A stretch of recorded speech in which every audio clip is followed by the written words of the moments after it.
Hello, friends. Robert Bevan here, author of the Caverns Creatures series of comedy, fantasy novels, and short stories. With me is Prince Phantom. Hello Long again. time no see. Yes, well, now I am finally in the 21st century. I have internet at my home, and therefore I'm able to do these recordings. It's wonderful. That is wonderful. So, Nice to see you again. yes, wonderful to be back. And didn't expect to be back today. I'm going to be perfectly honest with you. You just posted, as time of recording, you just posted a video about the new Path of the Giant Barbarian that is to be released in Bigsby's Presents Glory of Giants, new big book in similar vein as Fizzbands. And like Sam, I wasn't too thrilled about the subclass. It had some good things, had some meh things. It seemed like, an above average barbarian subclass. Not the I was best, pretty stoked certainly about not the worst. Yeah, and I'm very happy for you. I saw it as a barbarian that can do the barbarian things very well. They hit hard, they are big, they can control the area around them pretty well. They do the barbarian things, and they do them quite well, which is great.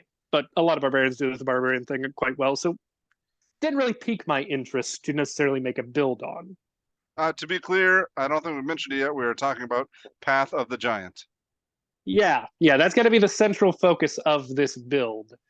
And it wouldn't have been a build if not for YouTube commenter Shy X, who just today responded to my comment on your video, where I was somewhat despondent about the subclass, and opened my eyes to a little interaction that is so wonderfully silly and so amazingly interesting in all of its many mechanical workings that I literally started writing the build the moment I saw the comment and didn't stop until I was done.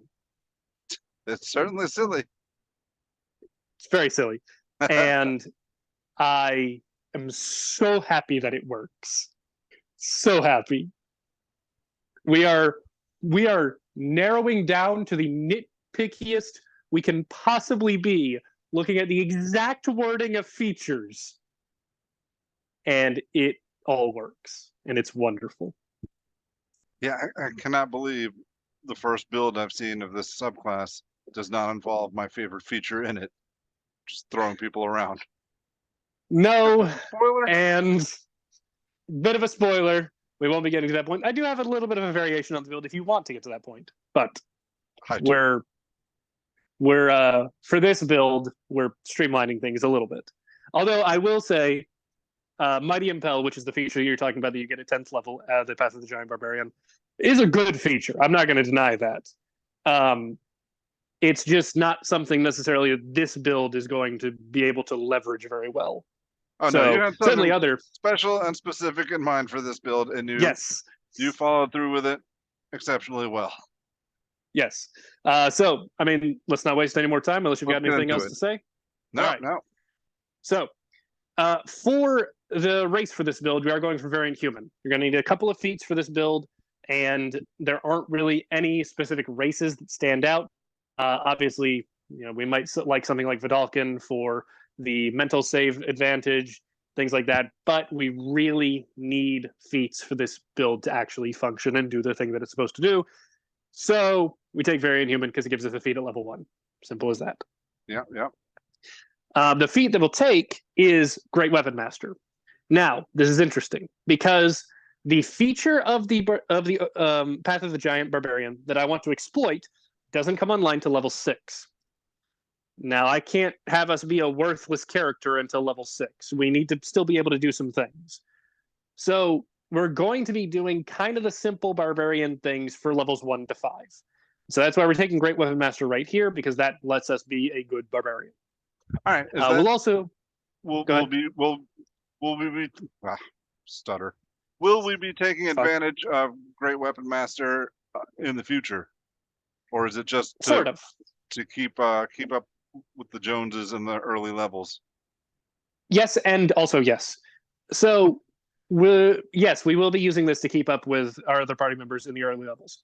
But also at later levels, the other bullet point about being able to make a bonus action attack if you kill an enemy or crit will work with what we are going to be doing in the future. Okay. The power attacks, the -5 +10 section of Great Weapon Master, we won't be leveraging that every round. I'll talk about how we might be leveraging that in some rounds. But I keep we will be forgetting that's using not the the feat. only text in Great Weapon Master. Yes, many people forget that. In fact, people forget it so often that a lot of people forget that they get that bonus action attack. So don't forget that. It's very powerful. Yeah. So we will take Great Weapon Master here. And our starting stats are going to be pretty simple, pretty much what you'd expect for a Barbarian. We're going to take a 15 for our strength, and we're going to use the Variant Human stat array to give that a +1, starting us at 16. So strength, obviously, what we're going to be making all of our attacks with. We desperately need it to be high. So we'll start with the 16 there, be very happy. We'll start with a 13 dexterity and use the other +1 from Variant Human to bump that up to a 14. That allows us to fill out medium armor. Okay. Then we'll also take a 14 constitution, more hit points, great, love it. And we'll take a 9 intelligence, just because the way point buy works out, I had an extra stat left over, so you can kind of throw that in either intelligence or charisma, it doesn't matter. But that's kind of the way point buy works out a lot of times. You have one left over, weird one. We take a 13 wisdom. That is for mental saves, and we will be bolstering that later. It's also for a couple of multi-classes that we're going to be doing. You know me, I am physically incapable of making a build.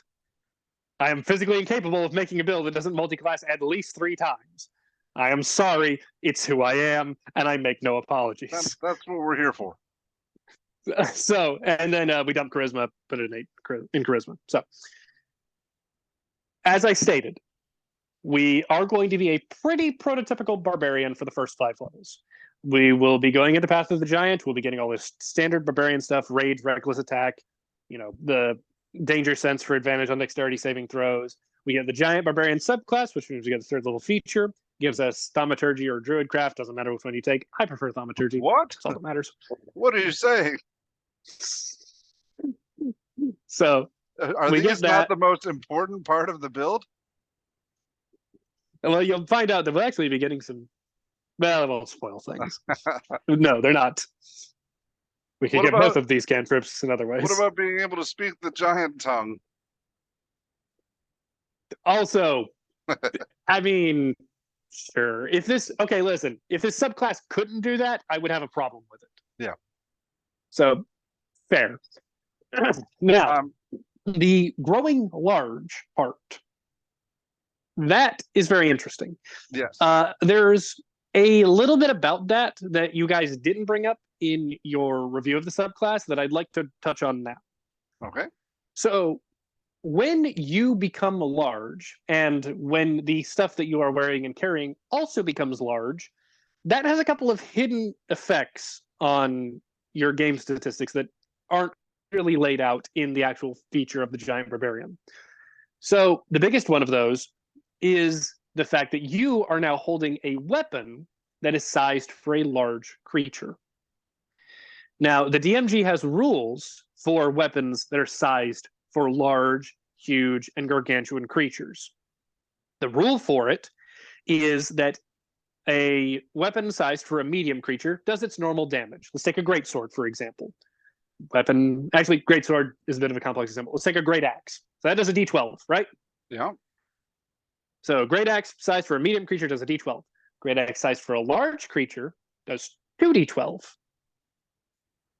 All right, that's a great axe size. Go ahead. I was just gonna say, did it say in the text that all your equipment stuff changes size too? Yep. Otherwise, you would pop out of your clothes. Same thing for the Rune Knight Fighter, actually. Yeah, I mean, tearing out of your clothes isn't necessarily off the table. I suppose not for a barbarian, no.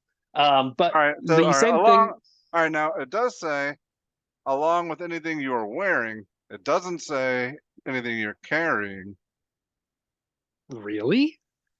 Yeah. Hang on, now I need to go back and look at my notes.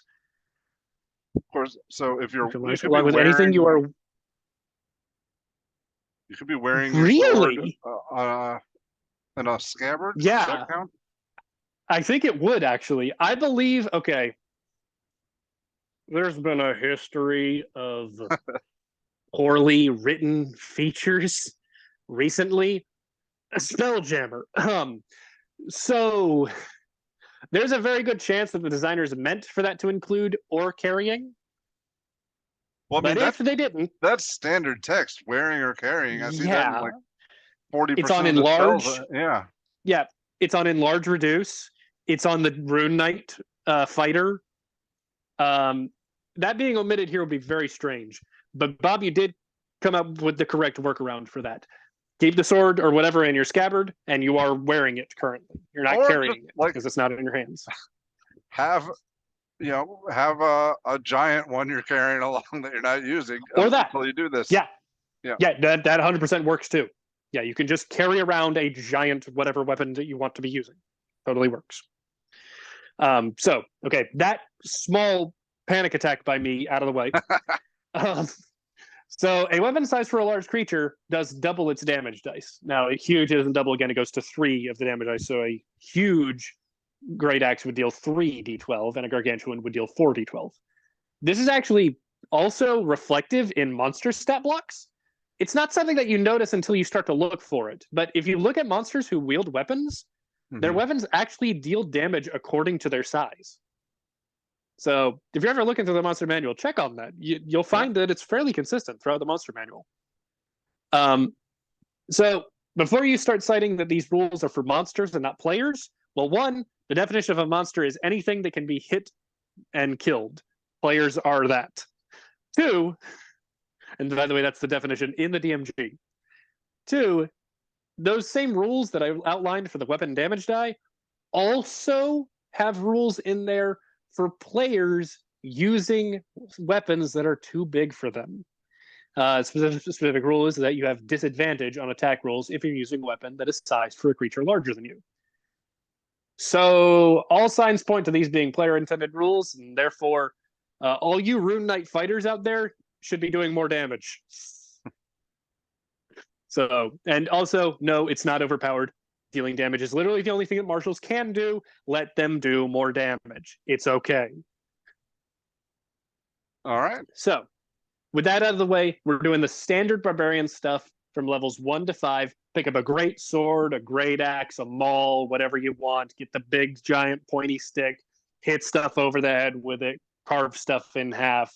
Really just make a scene of it. You'll have fun. It's great. Use your extended reach. That's all fun. Love it. So, past that point, though, at level 4, we make a decision that is going to make no sense at first. At level 4, we get a feat, or an ability score increase. In this case, we're taking a feat. We're going to grab the sharpshooter feat. All right. Different direction. Yeah. Now, Bob, tell me when's the last time you saw a build that took both Great Weapon Master and Sharpshooter? None come to mind. They're both great feats, but they go on completely different characters, right? Absolutely. Not this one. This one uses both. So, to be clear, there is no workaround currently in the game that allows you to use both of the power attack sections of these feats at once. The wording just does not comply. You cannot use both -5 plus 10s on the same attack. Doesn't work. You can't get a -10 plus 20. I honestly don't even know if you'd want to do that. -10 is a big hit. Well, yeah, maybe. All right, challenge for you commenters. Find a way. Find a way. I am 99% certain you can't. But that's fine. This build doesn't need to do that. That's okay. We're going to put a pin in Sharpshooter for now. All right? All right. But this is when we get a feed. This is when we have to take it. Yes. Yeah. If I could take it at the point where it became relevant, that's when I would. But I want to take it now because I don't want to be waiting 2 levels after we get this. It's the whole thing. So, level 6. We get our 6th level of Barbarian. And we get our 6th level Path of the Giant subclass feature. Now, let's read over exactly what this subclass feature does. Because as I talked about, The wording of these features is going to be very, very specific, and we're going to need to pay attention to the specifics of it for you to understand how all this works. So, Elemental Cleaver is the name of the feature. The important part is when we enter our rage, we can choose one weapon that we are holding and infuse it with the following damage types: acid, cold, fire, thunder, or lightning. While you wield the infused weapon during your rage, the weapon's damage type changes to the chosen type. It deals an extra 1d6 damage to the chosen type when it hits, and it gains the thrown property with a normal range of 20 feet and a long range of 60 feet. That means normal attacks at 20 feet, disadvantage at 60 feet. Okay. If you throw the weapon, it reappears in your hand the instant after it hits or misses the target. The infused weapon's benefits are suppressed when the creature then wields it, blah, blah, blah, blah, blah. So those are the important parts. So notice, Bob, there is no restriction on the types of weapons that we can give this ability to. Okay. Is there? You see any? Just as a weapon you're holding. Yep. Just as a weapon. So what if, Bob, what if we gave a ranged weapon the thrown property? I trust you don't mean the ammunition. No. Yeah. No, I mean the weapon. Okay. Let's I mean, I cheated. I read ahead, so I know where you're going with this, but go ahead. So we're going to use our 6th level feature to give the thrown property to a ranged weapon. Now, in the build description that I sent to you and that is posted on the website, I made this build with a heavy crossbow. Mm-hmm. Now, I am 90% sure that this build works with heavy crossbow, but there's some weird interactions with the loading and ammunition properties that makes it to where maybe you're only able to make one attack even though you have extra attack. If that is true, if your DM rules it as that, it's not a big deal. Take a longbow instead. All you're doing is going from a D10 damage to a D8. It's not that big of a deal. Okay. So either way, whatever ranged weapon you're using, we're not firing it. No. Bob, we're throwing it at our enemies. All right. I'm with you. So here's the interesting thing. We warned you. It gets silly. Yeah. And we're going to get into some more wording specifics here. Sharpshooter, all it requires for you to take the -5 plus 10, all it requires is that you make an attack with a ranged weapon. It doesn't say that you make any sort of ranged attack or that you fire a weapon, nothing like that. Yeah. We just have to make an attack with a ranged weapon. A crossbow is a ranged weapon, and we're attacking with a ranged weapon. Yes. We're throwing it. That is not the way they intended sharpshooter to work, but it does work. So therefore, we can throw our crossbow, longbow, whatever you're using, and it will deal its weapon's damage. It doesn't use like improvised weapon damage. There's rules for that. The rules say that if you make a melee attack with a ranged weapon, like a longbow or a crossbow, it deals a d4 of damage. But it says nothing about making a ranged attack with them because you always make ranged attacks with them. Yeah. So we get to deal the full d8 or d10, whichever weapon you're using, the full damage by just throwing it at our enemies.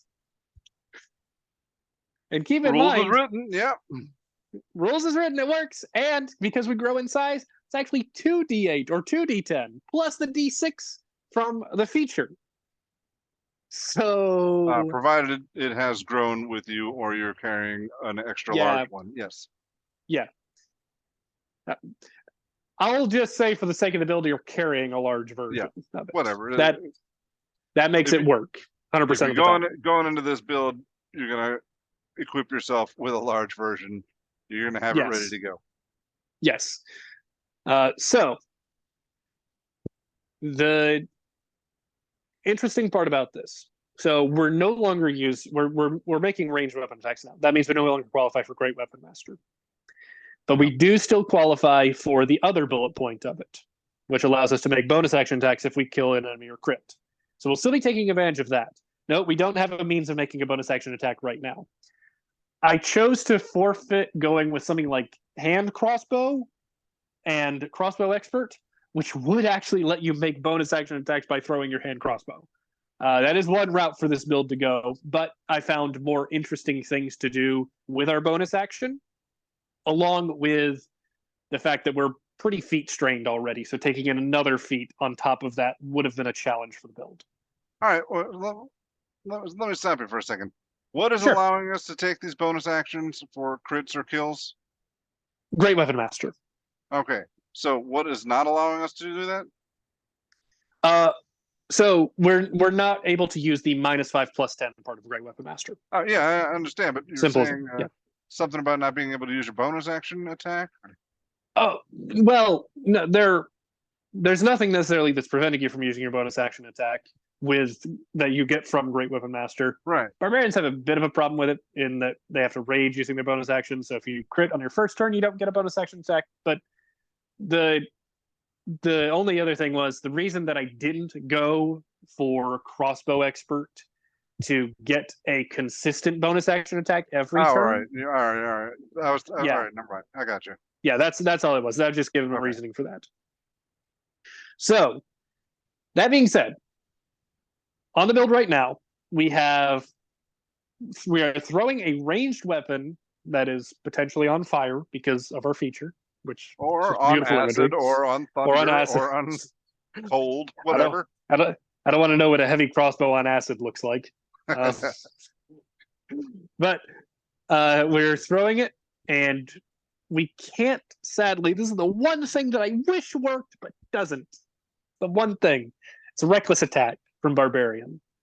Reckless attack requires a melee attack. It's what it is. We can't use reckless attack in order to make our attacks more accurate. So we're going to need to find more careful that time. Yeah. We're going to need to find a different way of increasing our accuracy. So that is what the next couple of levels are going to be all about. So, any questions, Bob, about everything that we've gone over so far? This is the most complicated part of the build. If you get this, you can get the rest of it. Oh, no, I've got this. I mean, I've already read through it, and then you were very, very careful to explain step by step. I think our viewers get it now, too. If not, rewind. And if you have any questions about the build, feel free to leave them in the comments. I'll be happy to answer them. So, let's go into how this is the core of the build, right? We are a big hulking barbarian that is holding a flaming ranged weapon, a flaming crossbow, a flaming longbow, and we're just throwing it at our enemies over and over and over again. Not even bothering to fire the thing, just hitting them with blunt force trauma. Yep. So, where do we go from here? Because we're only level 6, we've got a whole bunch more levels we could take. And I'm going to be honest with you, going further in Barbarian doesn't excite me. It also doesn't solve the problem of accuracy that we have. So we need to get more accurate. That -5 from Sharpshooter really hurts right now. So let's immediately go into ways to fix that, because for our next 4 levels, we're going to take 4 levels of Fighter. And we're going to take specifically Battlemaster Fighter. Okay. So Fighter is already a very common multi-class for Barbarian for a number of reasons. Barbarians love Action Surge. They love Second Wind. They love a lot of subclass features. They love fighting styles. Barbarians love all of that stuff. And right at level 1 with Fighter, there's a way we can improve our accuracy. And hilariously enough, it's the archery fighting style. So the archery fighting style, it doesn't normally work with thrown weapons, to be clear. Archery doesn't normally work with thrown weapons because it requires you to make an attack with a ranged weapon. Right. But we're making an attack with a ranged weapon. So I also find it funny. Remember how I talked about if you attack in melee with a ranged weapon, it counts as improvised weapon, does a d4 damage? Yeah. Archery actually helps with that attack too. It's just a little side note that has nothing to do with the build. But if you're ever in a situation where you have to do that, archery gives a +2 to that roll. You know what? I kind of buy that because if you have studied archery extensively, you're very familiar with the weapon, and Yeah, you probably fiddle around with it and stuff, and you would be more adept at hitting somebody with your bow than somebody who is unfamiliar with the weapon. Yeah, I think Hawkeye from the Avengers kind of symbolizes that, right? He gets in a lot of close quarter stuff with his bow and like uses it in creative ways. I get that. Yeah, I can follow that. So it's not on the level of absurdity of what we're talking about here. No. All right. No, that's just a little note for all of you playing right now, holding a bow, and the monster runs up at you, and you don't know what to do, and you feel like you're never going to hit. That you might actually. So, let's talk about what All Fighter gives us. So we talked about we get the archery fighting style. That gives us a +2 to hit rolls. That's great. That helps mitigate a lot of sharpshooter. Now we're only taking a -3, so that's wonderful. We also get action surge, which is wonderful. Obviously, it lets us Nova, do a bunch of damage in one round. It's got utility purposes. If you need to hit something and also do something else on your turn, you can do that. Sure. It's great. Action surge is wonderful. We also get second wind, a little bit of extra HP every short rest. Great. It's just good. It's just a small little bonus. Then at level 3, we get Battle Master. So Battle Master gets Battle Master maneuvers. And there's one maneuver in particular that's going to help us a lot. It's called Precision Attack. Precision Attack allows us to roll one of our maneuver die, which is a D8, and add that number to the attack roll. So it allows us to add it to our to hit roll. So now we've got our strength, which is a +3.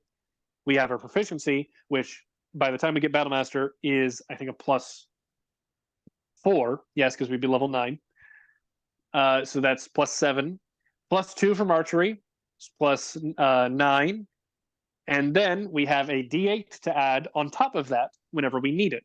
So we have a +9. Sharpshooter reduces that to a +4 with also a D8 whenever we need it. Mm-hmm. That makes us pretty darn accurate. Sure. So now, obviously, we only get 4 maneuver dice per short rest. So we can't use it all the time. Hopefully you won't have to use it all the time. You just use it when you almost... Basically, the rule of thumb is use it if you missed by 3 or less. Right. Because you don't want to waste it. Yeah. Don't use it if you missed by 8. That's probably not going to fix it. So, with that, we get the Battlemaster maneuvers.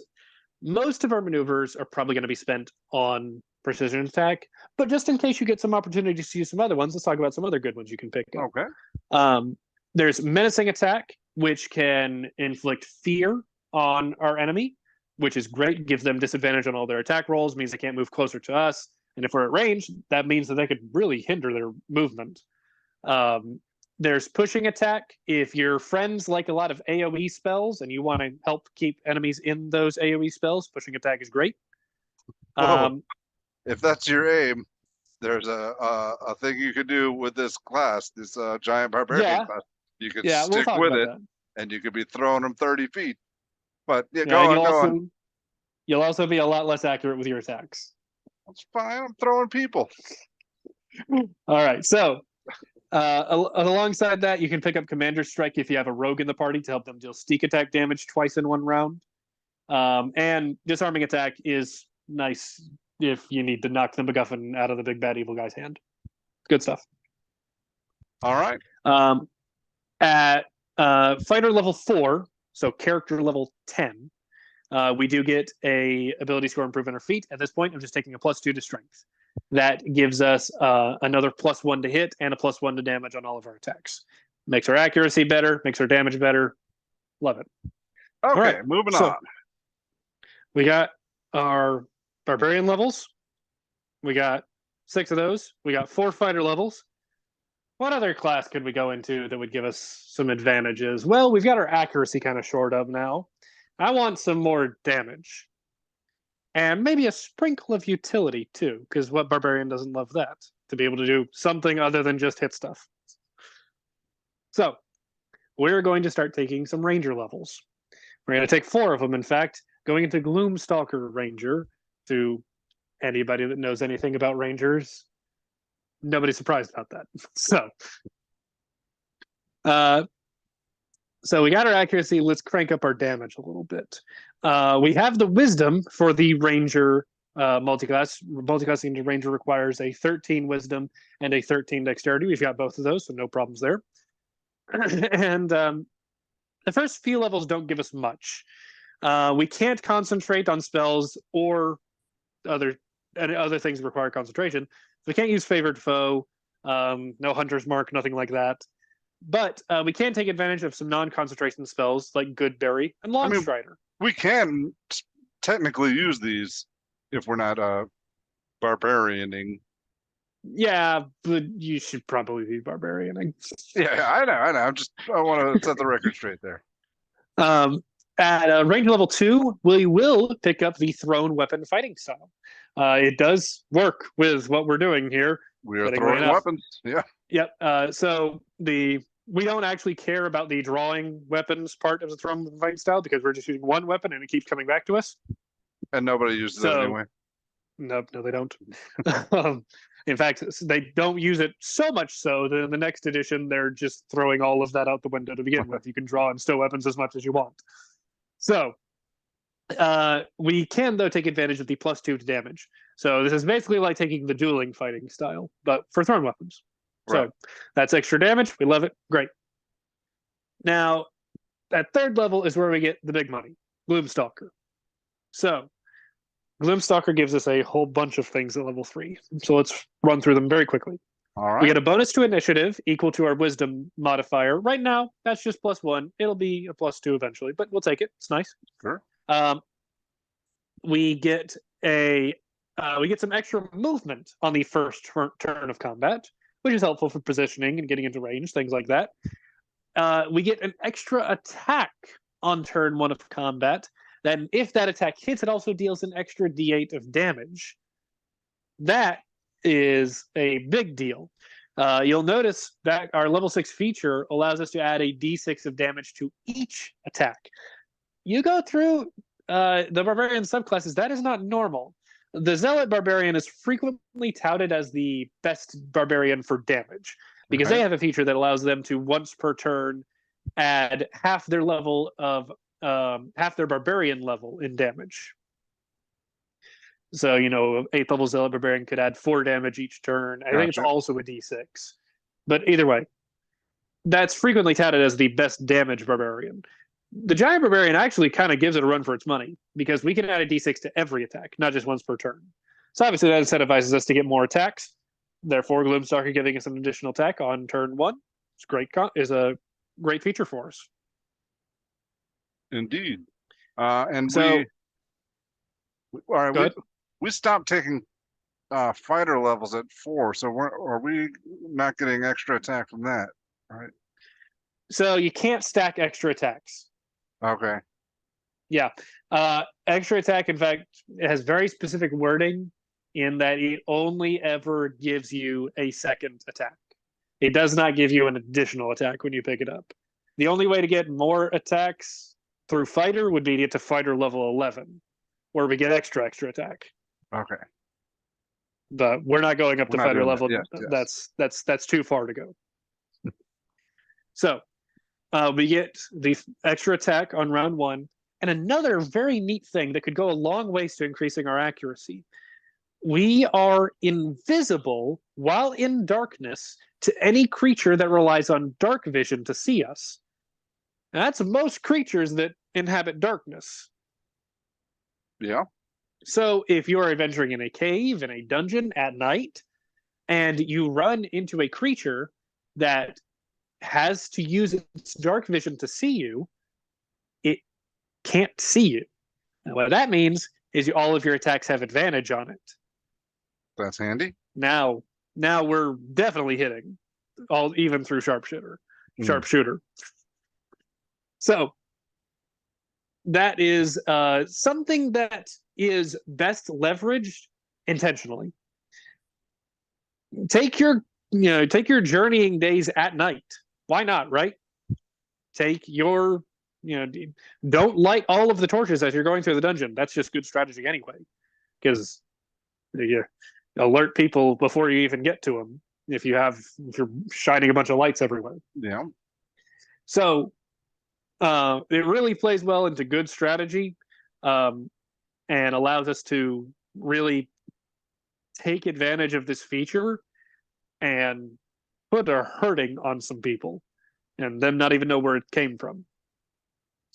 What's scarier than a 20-foot tall barbarian throwing a flaming crossbow at you? I don't know if I'd certainly be scared, but I'd also be confused. An invisible 20-foot tall. That's so that's just strictly confused now. Yes, I would have to agree. Yes, but hey, maybe their confusion buys us a couple extra seconds. Who knows? So, let me pause right here for a second. Sure. I want to go back to that extra attack thing. I'm a little confused. We're a barbarian. Mm-hmm. We're making a single attack every round. 2 attack, because we did get extra attack from barbarian at level 5. Oh, right. Okay. All right. Never mind. Confusion cleared up. Let's go. Yep. Okay. All right. Cool. So, Gloom Stalker is a really big power spike for us. You can kind of think of it. Well, it's a 13th level feature instead of the 14th level feature that barbarians normally get for their subclass. But it's honestly stronger than what most barbarians are getting for their 14th level ability. So, and it's also stronger than what this barbarian gets for its 14th level ability. I forgot. What is that? Demiurgic Colossus lets you grow huge and your weapon does. All right, that's the capstone. Damage. Yeah. Yeah, not that exciting, sadly. With Sam, it should have just been baked into the earlier feature and just Probably, scaled. But I mean, just the extra reach is ridiculous.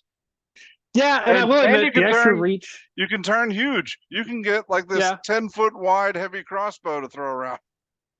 Yeah, and I admit, we aren't really leveraging the extra reach that this build gives us. I admit that. No, we're not. Yeah. But if you want to make that build, it's fairly straightforward. You go Polearm Master, you go Great Weapon Master, you have a super Mr. Fantastic reach, and just noodle arm people all over the battlefield. That's also very funny. But that's a very obvious build, and if you can't tell by now, I like my builds weird. Oh, yeah. So here we are.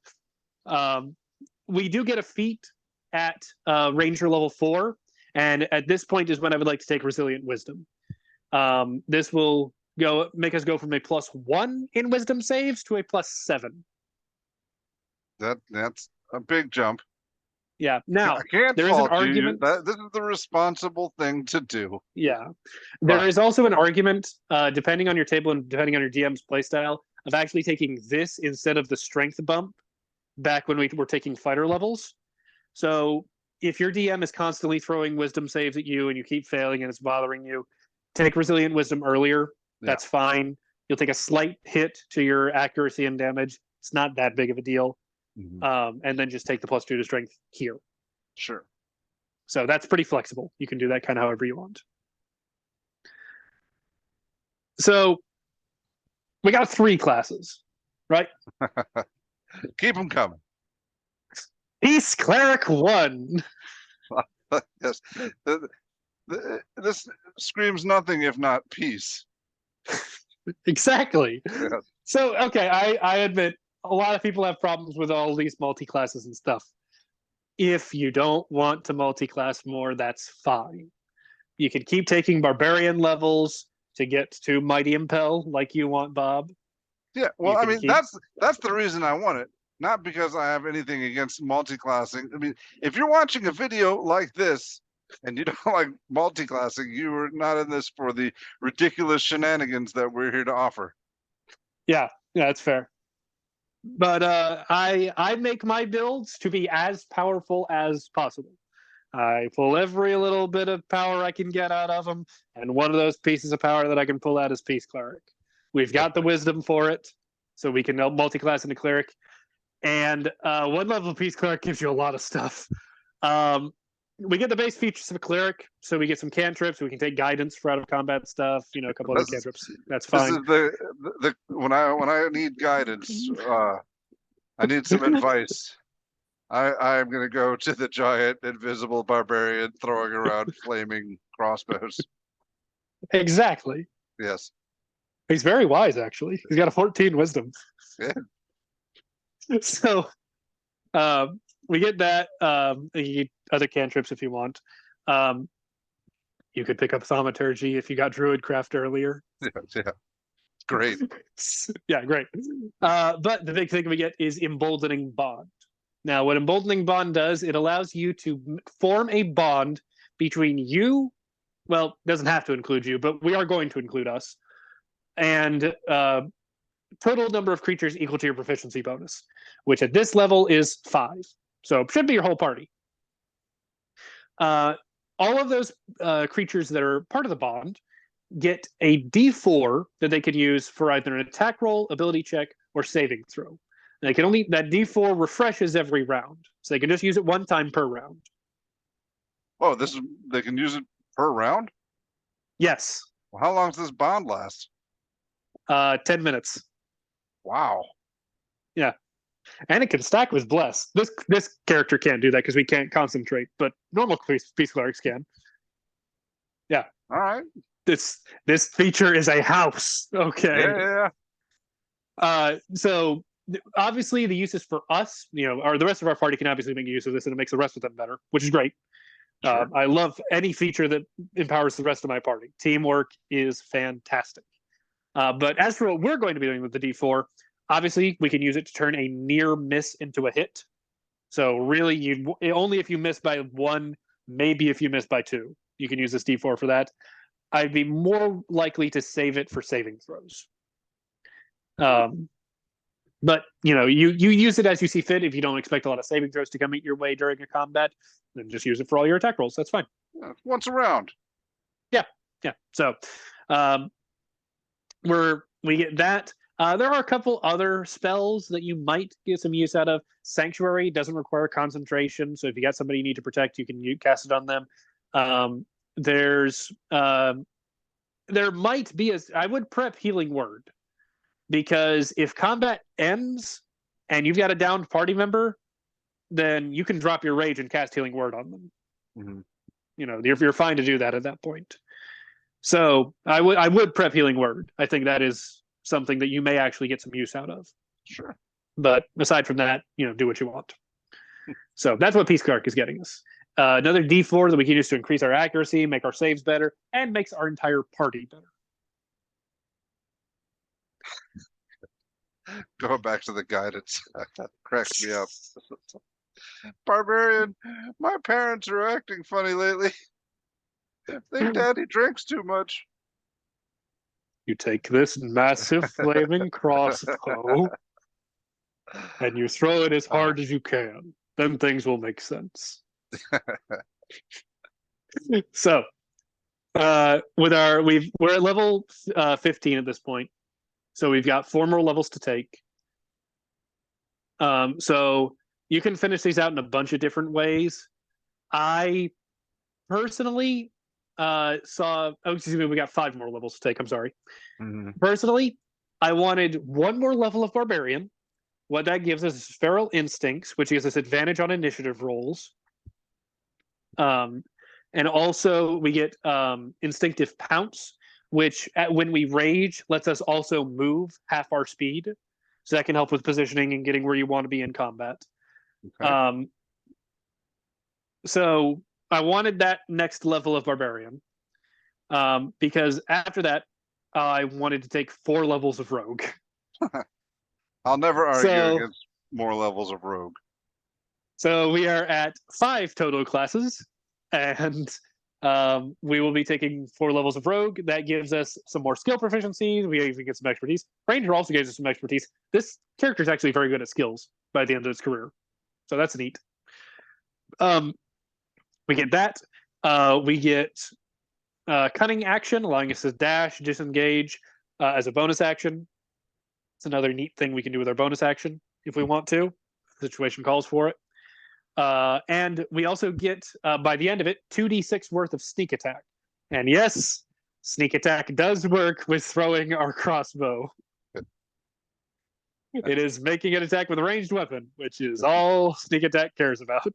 That's another thing. When I thought this character, I thought sneaky. Yes. Hey, we are invisible sometimes. That's true. Yeah. You know, yeah. Might be an argument to go for breastplate instead of half plate on this character, so you don't have disadvantage on stealth checks. Maybe, depending on whatever you want. But at third level, we get our subclass, and I am going to take Assassin. And Assassin is not a subclass I rate highly, but when I'm only getting the third level feature, and I really only care about damage, I guess, yeah, that'll work. Yeah, it delivers for this build. Yeah. So really the only big thing we care about from getting Assassin is the advantage on all attacks if a creature has not acted in combat yet. So thanks to our advantage on initiative, boost to initiative from Gloom Stalker, and decent dexterity, we should be able to go before a lot of things in combat. So we should be able to get advantage on the creatures we want to get advantage against, helping our accuracy, helping us do more damage, all of that stuff. And being invisible in the darkness, that's like, if you start the fight, then yep, that's surprise. There you go. Yep. Yeah. The thing is, we're talking, you get this at level 19. Yeah. So the things that you're fighting at this point, really hard to sneak up on a lot of the times. Hard to sneak up on God, as it turns out. But you know, if it comes up, great. You'll deal a crap ton of damage and obliterate a combat encounter. Lovely. So with the very last level 20 ability score increase, I just gave a +2 to strength. We now have a 20 strength. If you want to take something else, like we're technically, well, nope. That I was going to say Piercer would work because we're attacking with a ranged weapon that's using piercing damage, but our damage is being replaced with an elemental damage, so Piercer actually does not work. But you could take Savage Attacker if you wanted to increase your damage a little bit, but I think the +2 to strength is actually going to increase your damage more. Probably. So,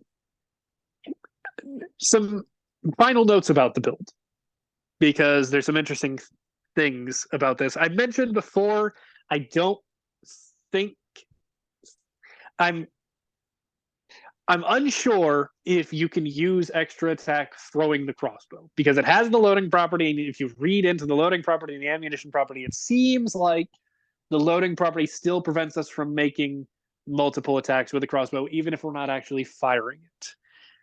Yeah. It's really convoluted. I'm still not 100% sure on it. Talk to your DM about it. They probably won't care.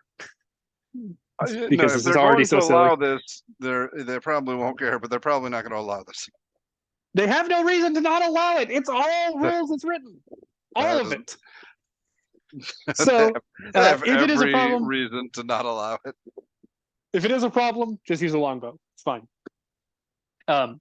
Also, if this is too silly for you, if this is just too silly, you can't envision it, it breaks your fantasy, it breaks your enjoyment of the game. Easy fix for you. Reflavor the crossbow as a boulder. Yeah, but then that's not a ranged weapon. Or reflavor, not change. Yeah. Reflavor. Yeah. Flavor is free. Flavor is free. But I prefer the throwing around the crossbow. Yeah. One and it would totally allow it at my pick. Yeah. One final note for me. If you're planning on doing something like this, if you're planning on using this build, do consult your DM first. Yes. Have him watch this video all the way through. Tell him to like and subscribe. Of course. Yes. But yeah, definitely run this by him. You don't want to put all the effort into this and then say, oh, that's cute. Absolutely not. Yeah. And that's just good practice for any build that you bring to the table. You know, hey, maybe you want to play a Conquest Paladin and your DM doesn't think a Conquest Paladin will fit in his campaign. You should talk to him about that before then. So, you know, hey, Always talk to your DM when you're planning out your character. Don't surprise your DM with your character. Simple as that. Actually, sometimes surprised that. Sometimes, if it's a one shot, Yeah, totally do this. 100%. I would pull this out in a one shot in a heartbeat.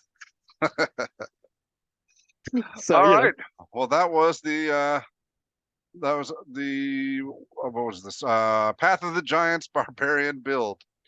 Yes, which I affectionately named "It's Raw" yes, in honor of the famous chef Gordon Ramsay. Okay. All right. Well, thank you, Cameron. That was entertaining. That was informative too. These builds can be silly, but it does let us all take a closer look at the minute details of the things we're talking about, and that's knowledge is a good thing. Hey, listen, being a rules lawyer has its advantage sometimes. Helps me build characters. Nothing else. Sure. All right. Well, thank you for being on again. And now that you have internet, thank you. Well, I hope to see a lot more of you. I hope so too. All right. And thank you, watchers, for joining us. And I hope you enjoyed this build. I know I did. Let us know what you think down in the comments. And like and subscribe and all that. And we'll see you next time. Bye-bye. Bye-bye. Thank you for watching. If you found this helpful, informative, or entertaining, I'd really appreciate it if you hit the like button below. You needn't smash it, a gentle tap will suffice. If you want to see more videos like this, subscribe to the channel. And make sure you check out the links in the description, where you'll find my Caverns and Creatures series of comedy fantasy novels, Sam's full review of the spell, and other fun things.